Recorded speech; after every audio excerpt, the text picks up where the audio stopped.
All right, so today we're going to unpack the ideas of Thomas Hobbes. Now, he was a 17th century philosopher, but his thoughts on power, fear, and just human nature, they're still incredibly relevant and, honestly, a little unsettling, even 400 years later.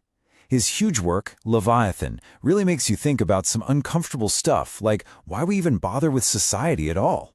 So let's jump right in with a question that gets to the very core of what he was talking about. I mean, really think about that for a second. That one simple action, just turning a key, it says so much about what you secretly assume about the world and, well, the people in it. And you know what? That assumption is right at the heart of everything Hobbes believed. It's the foundation for his raw and pretty unflinching view of human nature. You see, what's so wild about Hobbes' view is how he just completely flipped the script on centuries of philosophy. For ages, you had guys like Aristotle saying, hey, we're social animals. We're naturally built for living together in a community. But Hobbes, he looked at the same human race and saw the complete opposite. He said, nope, we're fundamentally selfish, we're competitive, and we're always trying to one-up each other. And for him, that wasn't some moral failing. It was just our factory setting. It's just how we are. Okay, so let's get into his diagnosis of our selfish nature. See, before we can even wrap our heads around Hobbes' pretty radical solution for society, which is, spoiler alert, an all-powerful state, we first have to understand his diagnosis of the human problem. And his diagnosis doesn't start with philosophy, surprisingly. It starts with science.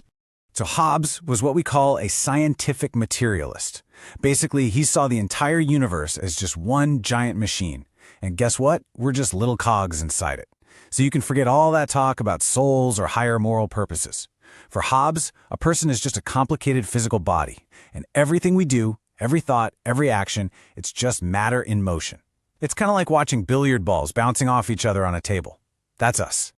So, how does this human machine actually work? Well, according to Hobbes, it's surprisingly simple. First, some external stimulus hits your senses. That creates a motion inside you that either helps or hinders what he called your vital motion, which is really just your basic drive to stay alive. If it helps, you feel desire and you move toward it. If it's a threat, you feel aversion and you back away. And that thing we call the will, for Hobbes, it's not some grand spiritual thing. It's just the last feeling, the final desire or aversion that wins the internal tug of war right before you act. That's it.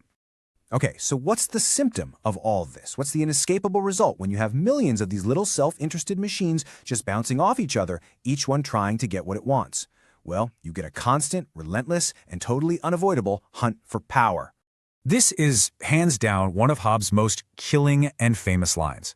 And what's so important to understand is that he isn't just talking about evil dictators or kings. He means this applies to all of us. This restless desire isn't really about greed for more stuff or fame. No, it comes from something much, much more basic. And here's the crucial link. The desire for security is totally inseparable from the desire for power. The logic is kind of brutal but simple. You can't just be happy with what you have, because you can never be totally sure you can keep it. So in order to secure what you already possess, your life, your stuff, you constantly need more power to protect it from others. That means even the most humble person is forced into this endless competitive race for more power, just to stay safe. So what's the result of all this? What happens when you have a world full of people, all basically just as strong and smart as each other, all trapped in this endless hunt for power, and there's absolutely no one in charge? Well, Hobbes has a name for this nightmare scenario. He calls it the state of nature. Yeah, in this state, it is literally a war of every man against every man. Think about it. There's no art, no science, no building, no farming. I mean, why would you bother planting a crop if you know someone stronger can just come along and take it tomorrow? In this world, ideas like justice or right and wrong are completely meaningless. The only law is the law of the jungle. You're entitled to whatever you can grab and whatever you can hold on to. And this leads to his most famous description of that life. It is solitary, poor, nasty, brutish, and short. This is what happens, he says, without a common power to keep everyone in check. It's just total anarchy, fueled by our deepest, most selfish instincts. It's a pretty dark picture, right? But here's the twist. Hobbes believed there was a way out. So what's the cure? Well, this is where it gets really interesting. The escape route, surprisingly, doesn't come from some sudden change of heart, or everyone deciding to be nice. Nope. The way out comes from the exact same selfish self-interest that got us into this mess to begin with. The cure is reason. Now, when Hobbes talks about the laws of nature, he doesn't mean morality sent down from heaven. For him, reason is just a calculator. It's the tool that lets a purely selfish person look at that nasty, brutish, and short life and do the math. Your brain goes, okay, this constant war of everyone against everyone, it's probably not the best long-term strategy for staying alive. So cold, hard reason tells you that the smartest, most self-preserving thing you can do is to seek peace. But, as Hobbes points out, covenants without the sword are but words and of no strength to secure a man at all. I mean, think about it. Our reason tells us to make these deals, these covenants, to give up our right to attack each other. But here's the huge problem. We're all still selfish, and we all know that everyone else is selfish too. So promises are basically worthless, because we'll break them the second we think we can get away with it. Words aren't enough. You need an enforcer. You need a sword. And that brings us to the Leviathan, to absolute power for absolute peace. This is Hobbes's famous solution. To escape that horrible state of nature, we have to make a social contract. Basically, every single one of us agrees to give up our natural right to do whatever we want, and we hand over all that power to a single, all-powerful ruler or sovereign. And this new all-powerful entity, he called it the Leviathan. Now, you might be thinking, whoa, an all-powerful sovereign? That sounds extreme. And it is. But to understand why Hobbes went there, you have to look at the world he was living in. He wrote this during the shadow of the English Civil War, a time of complete and utter chaos, where the country literally tore itself apart. He saw the state of nature happen in real life. So for him, the Leviathan wasn't just some abstract philosophical idea. It was a practical, desperate answer to the real-world horror of anarchy that he saw all around him. So for Hobbes, the logic was crystal clear. The sovereign's power had to be absolute. Anything less was a recipe for disaster. It had to be indivisible. You can't split power between, say, a king and a parliament because they'll just end up fighting for control and you're right back where you started. It also had to be completely unchallenged. In his mind, any challenge to the sovereign's authority, no matter how small, was a step right back toward the war of every man against every man. It had to be the final word on everything, even religion.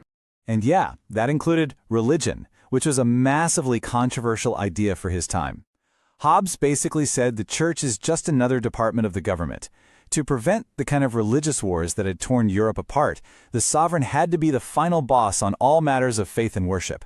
Otherwise, you have a rival power center competing for people's loyalty, and that, once again, could drag everyone back into a civil war. Okay, so this all sounds like ancient history, right? We're talking about absolute monarchs and civil wars from centuries ago. But believe it or not, Hobbes's core ideas, especially this constant tug of war between our freedom and our need for security, are playing out all around us every single day in your modern life. I mean, let's look at the modern Leviathan. Think about office politics, that endless game of climbing the corporate ladder to protect your job. Isn't that just a modern version of that perpetual desire of power? Or what about every time you click, I agree, on a website's terms of service? That's a social contract. You're trading away some of your liberty, your data, in exchange for the security and use of a platform. And look at digital surveillance. We often allow it in exchange for the promise of online security. In all these cases, whether it's a powerful CEO or the unchangeable rules of a software company, we're making that classic Hobbesian trade, giving up freedom to a sovereign power in exchange for peace and safety. It's a rational calculation, just like he predicted, to escape our own little state of nature. And so in the end, that's the big question Hobbes leaves us with. Right here, right now. He forces us to look in the mirror and confront all the little bargains we make every day, often without even thinking about it. He'd argue we're just acting out of rational self-interest, trying to avoid chaos. But it leaves this one huge, lingering question for you to think about. In your own search for safety and security today, how much of your own liberty have you